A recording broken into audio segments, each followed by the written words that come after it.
For almost 1,000 years, the chief creative force in Western civilization was Christianity. Then, early in the 18th century, it suddenly declined. In intellectual society, it practically disappeared. Of course, it left a vacuum. People couldn't get on without a belief in something outside themselves. And during the next 100 years, they concocted a new belief, which, however irrational it may seem to us, has added a good deal to our civilization.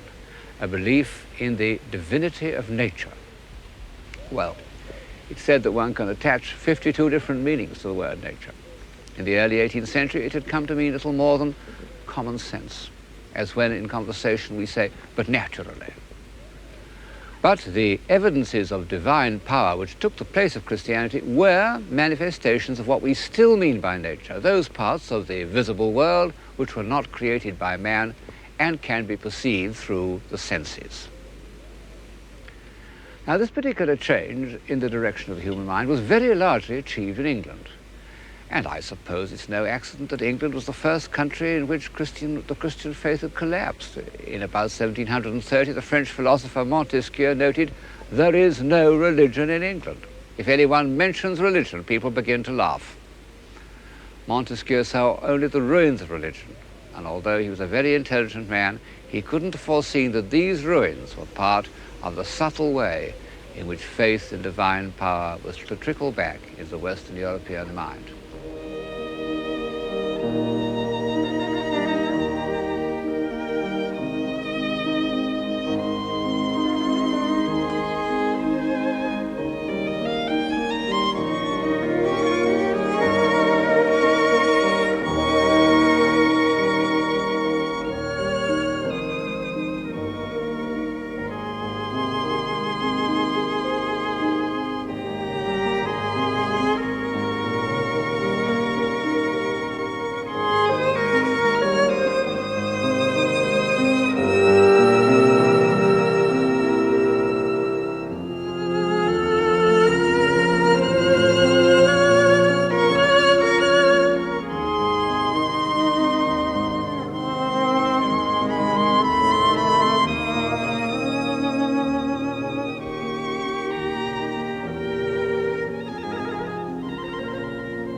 The ruins of the age of faith had become a part of nature, or rather they had become a sort of lead-in to nature through sentiment and memory. They helped to evoke that curious frame of mind which, in the early 18th century, was the usual prelude to the enjoyment of natural beauty, a gentle melancholy. Beautiful poetry was inspired by that mood. Listen to Collins's Ode to Evening. Then lead, calm votaress, where some sheety lake cheers the lone heath, or some time-hallowed pile, or upland fallows grey, reflect its last cool gleam. Or if chill blustering winds or driving rain prevent my willing feet, be mine the hut that from the mountain's side views wilds and swelling floods, and hamlets brown and dim-discovered spires, and hears their simple bell, and marks o'er all thy dewy fingers draw the gradual dusky veil. Very beautiful, but not very like nature, any more than were the pictures of Gainsborough and Cousins which accompanied it. The author of that poem, William Collins, isn't a familiar name outside England, and the same is true of all the 18th century English nature poets, even James Thomson, who was in his day the most famous poet in Europe. An emotional response to nature is one of the few extensions of our faculties that don't go back to an individual of genius. It first appears in minor poets and provincial painters, and even in fashions. For example, the fashion that took the straight avenues of formal gardens and changed them into twisting paths with pseudo-natural prospects, what were known all over Europe for 100 years as English gardens. Perhaps the most pervasive influence that England has ever had on the look of things in Europe, except for men's fashions in the early 19th century. Trivial? Well, I suppose that all fashions seem trivial, but are serious. When Pope described this scene of man as a mighty maze of walks without a plan, he was expressing a profound change in the European mind. So much for nature in the first half of the 18th century. Then, in about the year 1760, this English prelude of melancholy minor poets and picturesque gardens touched the mind of a man of genius, Jean-Jacques Rousseau. His name involves a change of scene, because although to some extent he derived his love of nature from England, it was among the lakes and alpine valleys of Switzerland that his absorption in nature first became a mystical experience.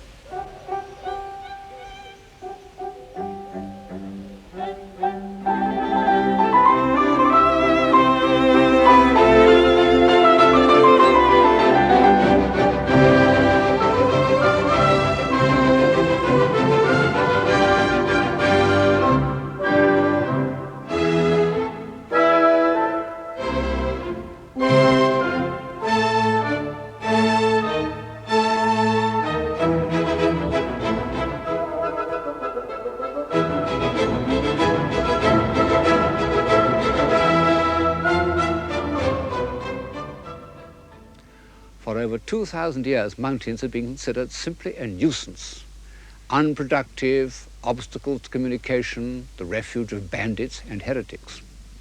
It's true that in about 1340, the poet Petrarch had climbed one and enjoyed the view at the top, and then been put to shame by a passage from St. Augustine.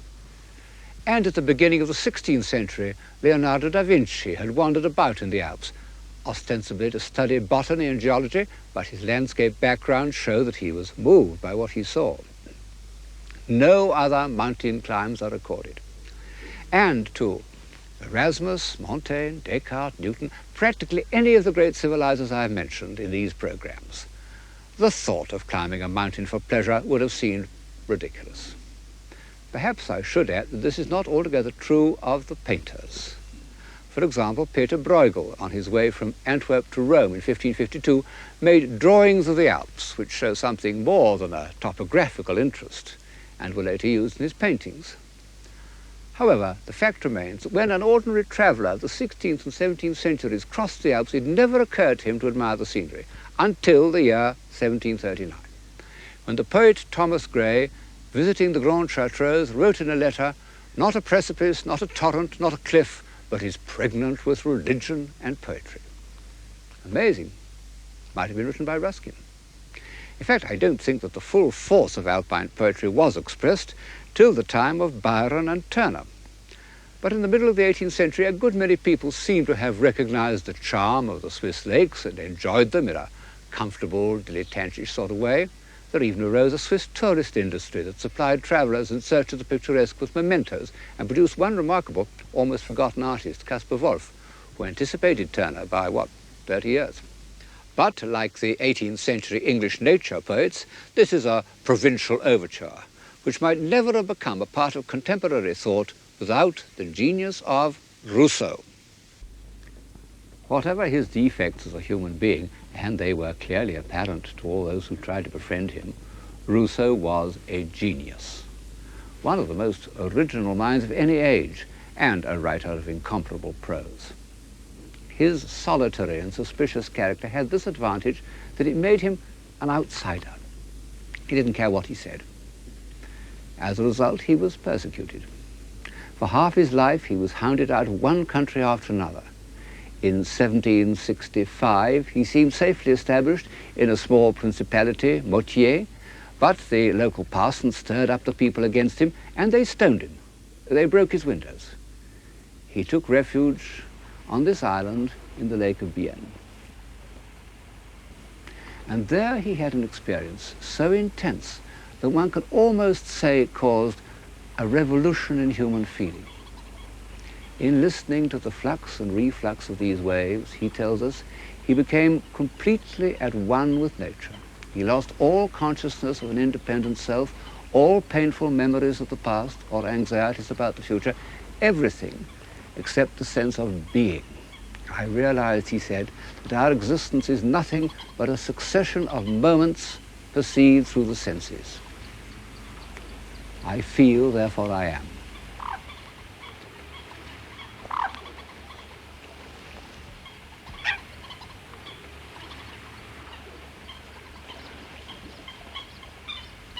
A curious discovery to have been made in the middle of the Age of Reason, but a few years earlier the Scottish philosopher Hume had reached the same conclusion by logical means. It was an intellectual time bomb which, after sizzling away for almost 200 years, has only just gone off. Whether to the advantage of civilization now seems rather doubtful.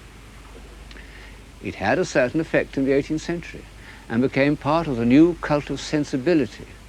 But no one seems to have realized how far abandonment to sensation might take us, or what a questionable divinity nature might prove to be. No one except the Marquis de Sade, who saw through the new god or goddess from the start. Nature averse to crime, he said. I tell you that nature lives and breathes by it, hungers at all her pores for bloodshed, yearns with all her heart for the furtherance of cruelty. Well, the Marquis was what used to be called a rank outsider, and his unfavourable view of nature is hardly mentioned in the 18th century. On the contrary, Rousseau's belief in the beauty and innocence of nature was extended from plants and trees and so forth to man. He believed that natural man was virtuous. It was partly a survival of the old myth of the Golden Age, partly a feeling of shame at the corruption of European society.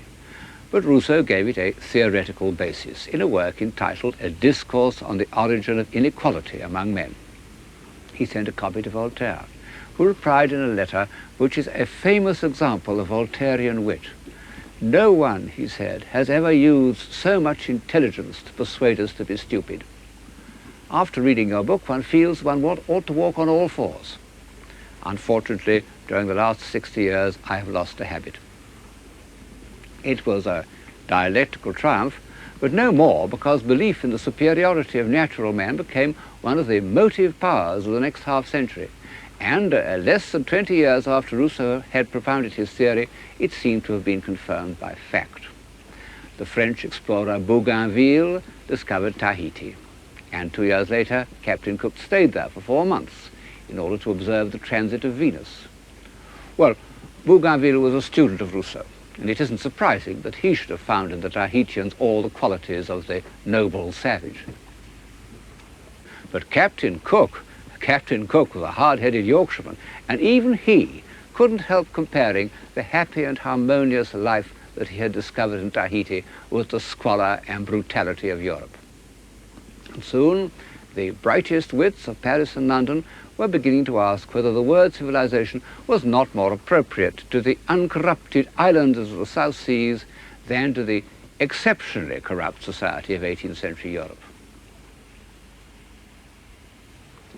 You may remember that some such idea was put to Dr. Johnson by a gentleman who expatiated to him on the happiness of savage life. "Do not allow yourself to be imposed on by such gross absurdities," said Dr. Johnson. "It is sad stuff. If a bull could speak, he might as well exclaim, 'Here am I with this cow and this grass. What being can enjoy greater felicity?'" Well, without going as far as Dr. Johnson, who had momentarily forgotten the attribute of soul, the student of European civilization may observe that Polynesia produced no Dante, Michelangelo, Shakespeare, Newton, Goethe, what have you. And although we may all agree that the impact of European civilization on places like Tahiti was disastrous, we must also allow that the very fragility of those Arcadian societies, the speed and completeness with which they collapsed on the peaceful appearance of a few British sailors, followed by a handful of missionaries, shows that they were not civilizations in the sense of that word which I have been using. Although the worship of nature had its dangers, the prophets of the new religion were earnest and even pious men whose whole aim was to prove that their goddess was respectable and even moral. And they achieved this by the curious intellectual feat of approximating nature and truth. Far the greatest man to apply his mind to this feat was the poet Goethe. The word nature appears throughout his writings on almost every page of his theoretical and critical writings and is claimed as the ultimate sanction for all his judgments. It's true that Goethe's nature is slightly different from Rousseau's nature. He meant by it not how things seem, but how things work if they are not interfered with. He saw all living things, and he was a distinguished botanist who made his own drawings of the plants he observed. He saw everything as striving for fuller development through an infinitely long process of adaptation. I might almost say that he believed in the gradual civilization of plants and animals. It was the point of view that was later to lead to Darwin and the theory of evolution. But this analytic and philosophic approach to nature had less immediate effect on people's minds than the purely inspirational approach of the English Romantic poets Coleridge and Wordsworth. Difficult to illustrate this rather Germanic state of mind by an English picture. The ones before you are by the great German landscape painter Caspar David Friedrich. Coleridge looked at nature in the high mystical manner. This is how he addressed the Swiss mountains in his Hymn Before Sunrise, the Vale of Chamonix. O dread and silent mount, I gazed upon thee till thou, still present to the bodily sense, didst vanish from my thought. Entranced in prayer, I worshipped the invisible alone.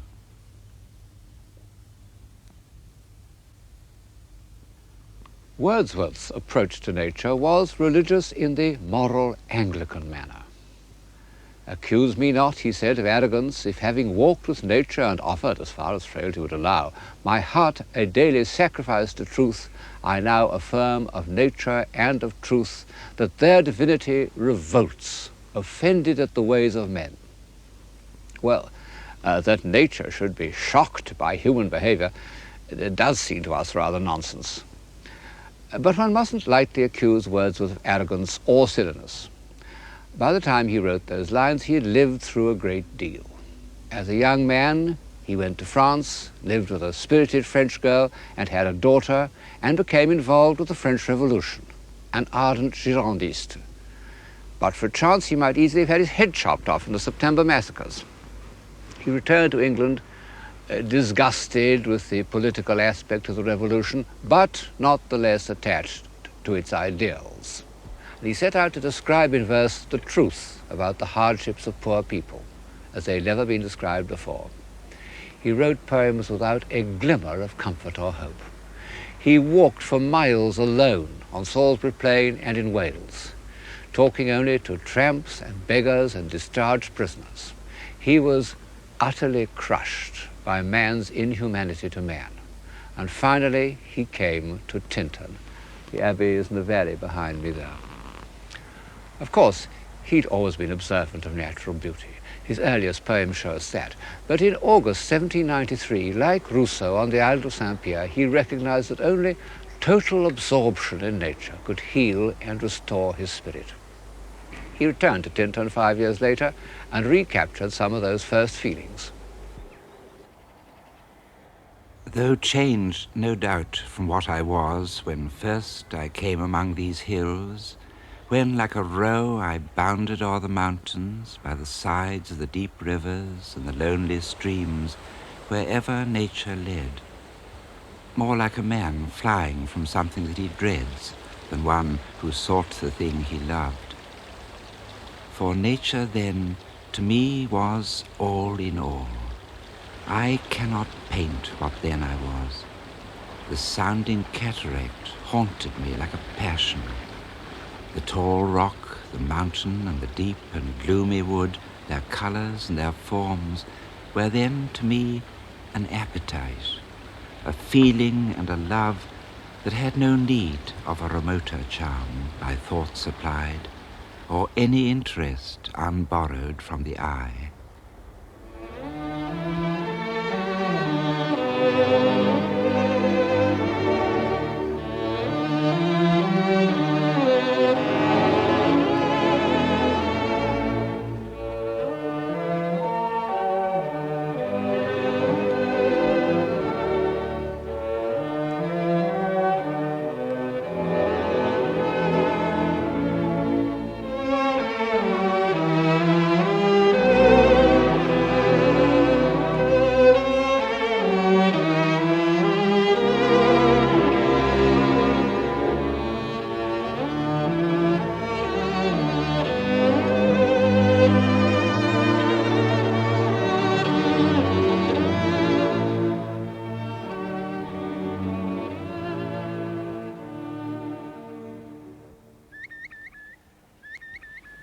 Unlike many of his successors in the 19th century, Wordsworth had earned the right to lose himself in nature. So, after all, Rousseau, because the author of The Solitary Walker was also the author of The Social Contract, the Gospel of Revolution. A sympathy with the humble, the voiceless, be they human or animal, does seem to be a necessary accompaniment to the worship of nature, and has been ever since St. Francis. Robert Burns, at the first dawn of romantic poetry, would not have written "A man's a man for a' that" if he hadn't also felt deeply distressed at disturbing a field mouse's nest. The new religion was anti-hierarchical. It proposed a new set of values, and this was implied in Wordsworth's belief that it was based on right instincts rather than on learning. It was an extension of Rousseau's discovery of immediate feeling, but with the addition of the word moral, because Wordsworth recognized that simple people and animals often show more courage and loyalty and unselfishness than sophisticated people. Also, a greater sense of the wholeness of life.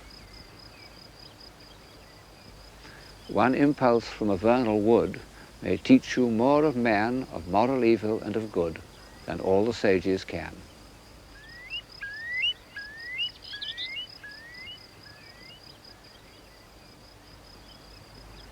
What was it that made Wordsworth turn from man to nature? It was the reappearance in his life of his sister Dorothy. They first set up house together in Somerset, then, driven by a strong instinct, they returned to their native country and settled in this cottage at Grasmere. It was in this garden and in the tiny sitting room that Wordsworth wrote his most inspired poems. The journal which Dorothy kept in these years shows how often his poems originated in one of her vivid experiences, and Wordsworth knew it. She gave me eyes, she gave me ears, and humble cares and delicate fears. In the new religion of nature, this shy, unassuming woman was the saint and prophetess.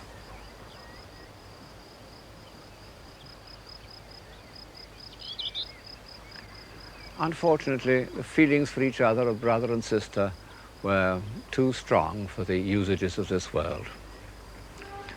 Thou, my dearest friend, my dear, dear friend, and in thy voice I catch the language of my former heart, and read my former pleasures in the shooting lights of thy wild eyes. Oh, yet a little while may I behold in thee what I was once, my dear, dear sister, and this prayer I make, knowing that nature never did betray the heart that loved her. The burning heat of romantic egotism. Both Byron and Wordsworth fell deeply in love with their sisters.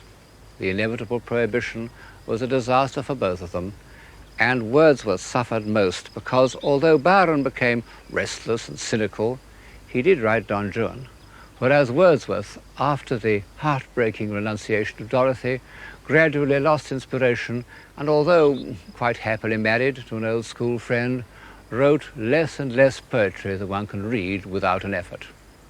And Dorothy became simple-minded.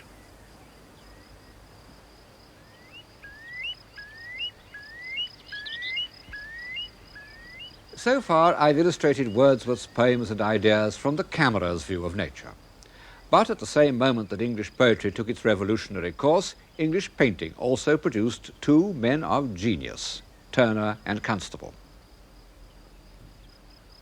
A few months before Wordsworth had settled in the Lake District, Turner had painted this picture of Buttermere. Turner, for all his love of the spectacular, was capable all his life of total surrender to a visual impression. What could be more Wordsworthian than the humble passivity with which he's immersed himself in this quite ordinary scene? However, Wordsworth's real kinship was not with Turner but with Constable. They both were countrymen with strong appetites rigidly controlled. They both grasped nature with the same physical passion. I have seen him, said Constable's biographer, admire a fine tree with an ecstasy like that with which he would catch up a beautiful child in his arms. Constable never had the least doubt that nature meant the visible world of tree, flower, river, field and sky, exactly as they presented themselves to the senses. And he seems to have arrived intuitively at Wordsworth's belief that by dwelling with absolute truth on natural objects, he would reveal something of the moral grandeur of the universe. Only by concentrating on the shining, variable surface of appearance would he discover that motion and the spirit that impels all thinking things, all objects of all thoughts, and rolls through all things. Then both Wordsworth and Constable loved their own places, and never tired of those things which had entered their imaginations as children. Constable said, "The sound of water escaping from mill dams, old rotten planks, shiny posts and brickwork, these scenes made me a painter, and I am grateful." We've got so used to this approach to painting that it is difficult for us to see how strange it was, at a time when all serious artists aspire to go to Rome, for anyone to love shiny posts and rotten planks more than heroes in armour. Constable hated grandeur and pomposity, and like Wordsworth, his cult of simplicity sometimes seems to me to go too far. This cottage in a cornfield perhaps isn't quite interesting enough. A constable like this is the forerunner of a quantity of commonplace painting, just as Wordsworth's poems on small celandines and so forth anticipated a quantity of bad poetry. It was rejected from the Academy when it was painted. "Take away that nasty green thing," they said. But for 100 years it would have been one of his works most likely to be accepted. When Constable really trusted his emotions, his rustic subjects do achieve that quality by which, as Wordsworth said, the passions of men are incorporated with the beautiful and permanent forms of nature. In such a picture as The Leaping Horse, the classically simple structure of the lock, the weight of water, the movement of the barges, they're all expressive of man's dignity and determination, just as the sky and agitated trees are expressive of his emotional struggles.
The simple life. It was a necessary part of the new religion of nature, and one in strong contrast to earlier aspirations. Civilization, which for so long had been dependent on great monasteries or palaces or well-furnished salons, could now emanate from a cottage. Even Goethe at the court of Weimar preferred to live in a small and simple garden house. And Dove Cottage was extremely humble and remote. No carriages rolled up to that door. Which reminds me of how closely the worship of nature was connected with walking. In the 18th century, a solitary walker was viewed with almost as much disapproval as he is in Los Angeles today. But the Wordsworths walked continually. De Quincey calculated that by middle age the poet had walked 180,000 miles. Even the unathletic Coleridge walked. They thought nothing of walking 16 miles after dinner to post a letter. And so, for over 100 years, going for a walk was the spiritual as well as the physical exercise of all intellectuals, poets and philosophers. I'm told that in universities the afternoon walk is no longer part of the intellectual life. but for a quantity of people walking is still one of the chief escapes from the pressures of the material world. And the countryside where Wordsworth walked in solitude is now crowded with pilgrims as lured or Benares. The resemblances of Wordsworth to Constable, which seem so obvious to us, didn't occur to their contemporaries, partly, I suppose, because Constable was hardly known till 1825, by which time, alas, Wordsworth had become a priggish old bore, and partly because Constable painted flat country, whereas Wordsworth, and indeed the whole cult of nature, was associated with mountains. This, combined with Constable's lack of finish, was what led Ruskin to underrate him, while devoting a good part of his life to the praise of Turner.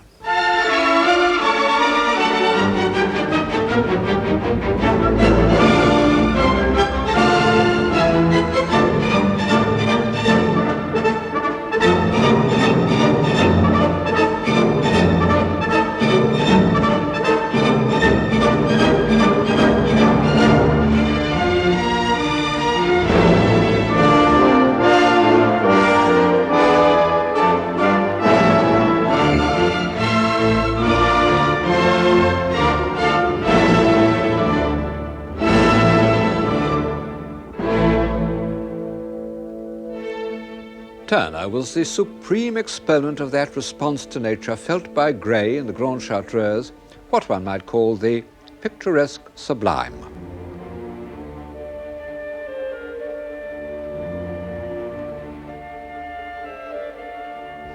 I suppose that the new religion required assertions of power and sublimity more obvious than those provided by daisies and celandines. But don't think that I am trying to belittle Turner. He was a genius of the first order, far the greatest painter that England has ever produced. And although he was prepared to work in the fashionable style with plentiful exaggerations, he never lost his intuitive understanding of nature. No one has ever known more about natural appearances, and he was able to fit into this encyclopedic knowledge memories of the most fleeting effects of light, sunrises, passing storms, dissolving mists, none of which had ever been set on canvas before. For 30 years, these brilliant gifts were exploited in a series of pictures which dazzled his contemporaries, but are perhaps too artificial for modern taste. All the time, Turner was perfecting, for his own private satisfaction, an entirely new approach to painting, which really was only recognized in our own day. It consisted of transforming everything into pure color. Light rendered as color, feelings about life rendered as color. You know, it's quite difficult for us to realize what a revolutionary procedure this was. One has got to remember that for centuries objects were thought to be real because they were solid. You proved their reality by touching or tapping them. People still do. And all respectable art aimed at defining this solidity, either by modelling or by a firm outline. What is it, said Blake, that distinguishes honesty from knavery, but the hard and wary line of rectitude? Colour was considered immoral, perhaps rightly, because it is an immediate sensation, and it makes its effect independently of those ordered memories that are the basis of morality. However, Turner's colour was not at all arbitrary, what we call decorative colour. However magically it seems, it always started as the record of an actual experience. Turner, like Rousseau, used his optical sensations to discover the truth. I feel, therefore I am. It's a fact which you can verify by looking at the Turners in the Tate Gallery, that the less defined, the more purely coloristic they are, the more vividly they convey a total sense of truth to nature. Turner declared the independence of colour, and thereby added a new faculty to the human mind.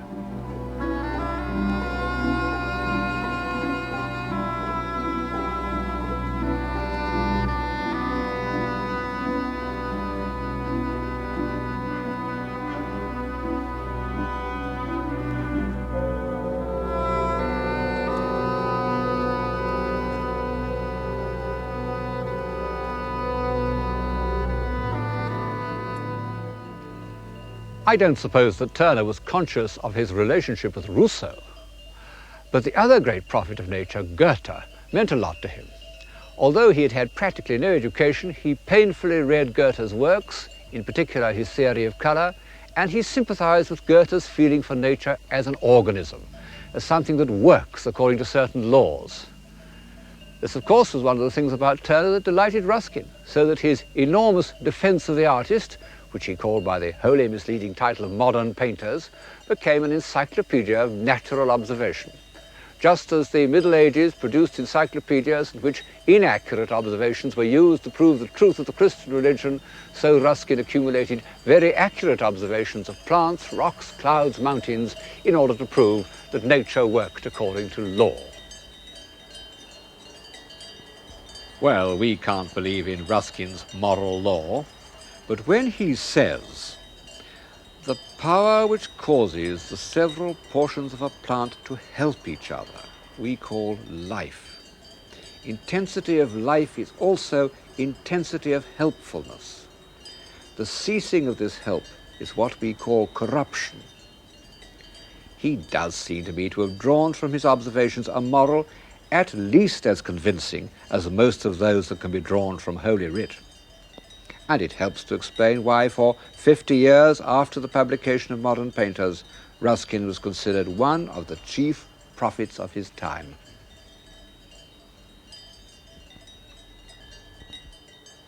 All these aspects of the new religion of nature meet and mingle where the old religions had also focused their aspirations, the sky. Only instead of the influential movements of the planets, or a vision of the celestial city, the nature worshippers concentrated on the clouds. But clouds are very difficult to deal with intellectually. They are proverbially lawless. Even Ruskin gave up the attempt in despair.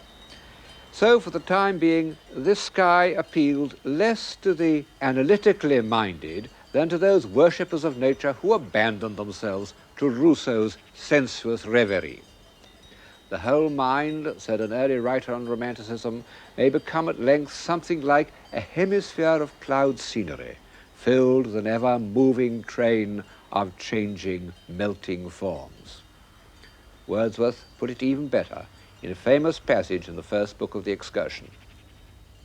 Far and wide the clouds were touched, and in their silent faces could he read unutterable love.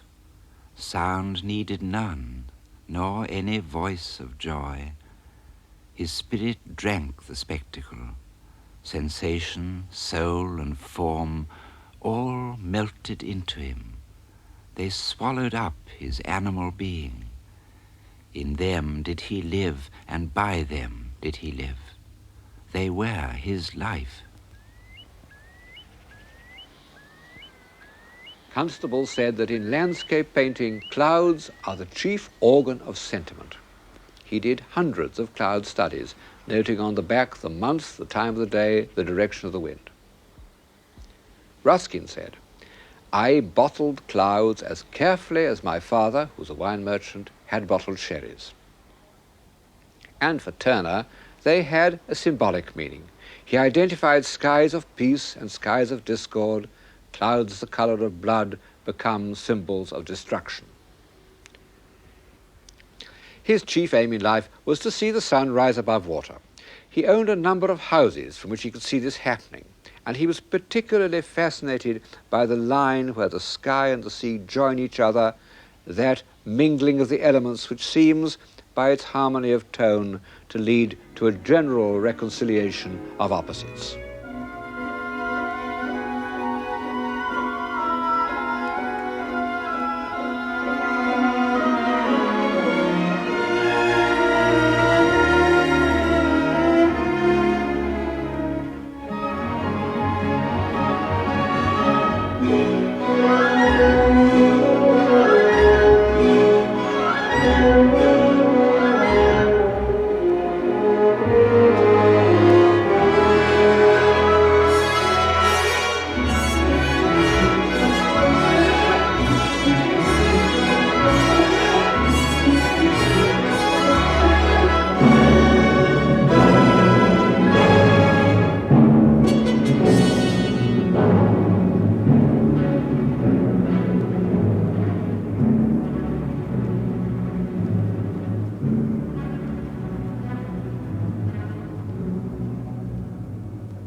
In order to observe these effects, the sea, the sky, the point where they join, Turner lived by the seaside in East Kent, believed by the neighbours to be an eccentric sea captain called Puggy Booth, who, even in retirement, could not stop looking out to sea. A dialogue between the sea and the sky. Well, it's no accident that the accompaniment of those Turner sea pieces was Debussy's La Mer, written, 80 years later. Turner was the first great artist to paint absolutely outside his own time. Pictures like this have no relation to anything that was being done in Europe or was to be done for almost a century. In 1840, they must have looked as incomprehensible as the works of Jackson Pollock a century later. The enraptured vision that first induced Rousseau to live in the world of sensation had one more triumph in the 19th century. Curiously enough, it also came from looking at ripples, the sun sparkling on water, or the quavering reflections of masts. And it took place in 1869 when Monet and Renoir used to meet at a riverside cafe called La Grenouillère. Before that meeting, they had both followed the ordinary naturalist style. But when they came to those ripples and reflections, patient naturalism was defeated. All one could do was to give an impression. An impression of what? Of light, because that's all we see. It was a long time since the philosopher Hume had come to the same conclusion. And at that time, the Impressionists had no idea that they were following up a philosophical theory. But the fact remains that Monet's words, light is the principal person in the picture, gave a kind of philosophic unity to their work, so that the great years of Impressionism have added something to our human faculties, as well as delighting our eyes.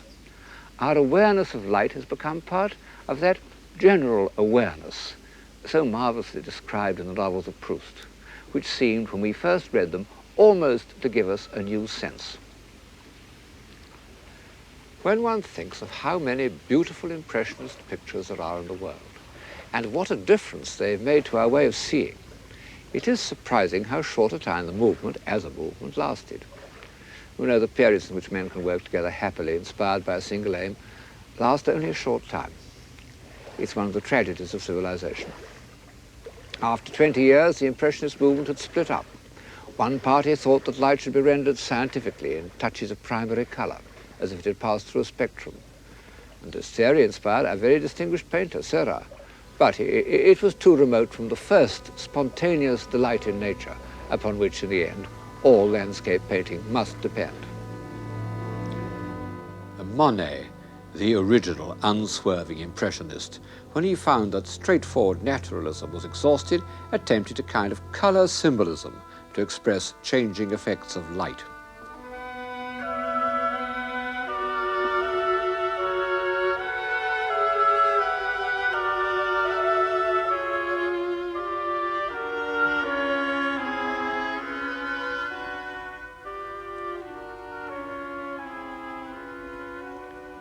Finally, he turned to the water-lily garden which he had made in his grounds. The enraptured contemplation of the clouds reflected in its surface was the subject of his last great masterpiece. He conceived it in one continuous form, like a symphonic poem. It takes its point of departure from experience, but the stream of sensation becomes a stream of consciousness. But how does the consciousness become paint? That is the miracle. By a knowledge of each effect so complete that it becomes instinctive, and every movement of the brush is not only a record, but a self-revealing gesture.